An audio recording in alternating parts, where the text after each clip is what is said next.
So how will history remember Joe Biden's presidency? It's a really fascinating question, mainly because right now you get two wildly different answers. You've got the judgment of historical experts on one side, and then you've got the verdict of the American public on the other. And honestly, those two views could not be further apart. So let's try to unpack this contradiction. Okay, just take a look at these numbers. The polling aggregator 538 put Biden's final approval rating at a remarkably low 37%. I mean, that is one of the weakest showings in modern American history. But then, get this, a 2024 poll of historians and political scientists ranked that exact same presidency as the 14th greatest. Not average, not just okay, 14th. That's ahead of people like Woodrow Wilson and Ronald Reagan. So that just begs the question, right? How is that even possible? How can a single term in office produce two legacies that are so completely contradictory? Well, to get to the bottom of it, we need to look at the man himself, his policies, and the political storms that defined his time in the White House. Let's start by looking at the very long road Joe Biden took to get to the presidency. I think it's important to remember his political identity wasn't just formed in the 2020s. No, it was forged over half a century, right there in the heart of the American political machine. Just try to wrap your head around this timeline for a minute. Biden was first sworn into the Senate all the way back in 1973. He served there for decades, became vice president in 2009, and then finally reached the presidency in 2021 before making that historic decision to withdraw from his re-election campaign in 2024. This isn't just a career, it's a huge slice of modern American history. And through that entire long career, one identity really defined him more than any other: the moderate Democrat. He was an institutionalist, a deal maker, somebody who was always looking for the center. As one journalist put it, his most valuable political skill was an innate compass for the ever-shifting mainstream of the Democratic Party. And this quote, it just perfectly captures his pitch to the country back in 2020. See, he wasn't promising a revolution, he was promising a restoration. This idea, right from the start of his campaign, framed him as this transitional figure, a bridge to the next generation, someone who could hopefully heal a very divided nation after a really tumultuous 4 years. So that promise led to a presidency of really intense action.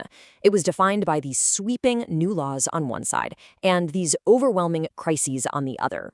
Let's break down how this period really built the case for both that high praise and those low polls. All right, so this right here, this is the core of why historians are so positive. This was not a quiet presidency. He signed a whole flurry of massive bills tackling everything from COVID relief and rebuilding the nation's roads and bridges to making these historic investments in climate and healthcare. And then you add a bill to boost microchip manufacturing and the first major gun safety law in decades. You're looking at a legislative record that experts see as just incredibly significant. And beyond all that legislation, his impact on the courts was also historic. This number, 235, that's how many federal judges he appointed. It's the most of any president in a single term in half a century. It's a choir legacy for sure, but a really powerful one that's going to shape American law for a whole generation. And it wasn't just about the sheer number of appointments, it was about who was being appointed. Biden made judicial diversity a top priority, really more so than any president before him. He appointed the first Black woman to the Supreme Court. And as you can see, a clear majority of his appointees were women and people of color. So if the legislative record was so strong and the judicial appointments were so historic, why the huge disconnect with the public? Well, because for a lot of Americans, their day-to-day experience was just dominated by a series of relentless crises that completely overshadowed those policy wins. The biggest problem at home was inflation. It peaked at a staggering 9.1% in June of 2022, a 40-year high. And while it did come down quite a bit by the end of his term, that public frustration over the rising cost of, well, everything, from gas to groceries, it was just immense, and it really stuck around. The first major blow to public confidence, though, came in August 2021. The chaotic and deadly withdrawal from Afghanistan, it marked a really sharp turning point. That's the moment his approval ratings first dipped below 50%, and, they never really recovered. And then there was the ongoing crisis at the southern border. His administration faced record numbers of migrant encounters, which fueled this powerful political narrative of a border that was just out of control. It quickly became a top concern for a lot of voters. But looming over all of these issues, the good, the bad, the bills, the crises, was one inescapable, personal, and politically damaging question that, in the end, really defined the final chapter of his presidency. Joe Biden was the oldest person to ever serve as president. He was the first to turn 80 while he was still in office. And that single fact, just that number, fueled a constant, anxious public conversation about his health, his stamina, and, his fitness for the job. And that conversation was absolutely supercharged by this one line from Special Counsel Robert Hur's report.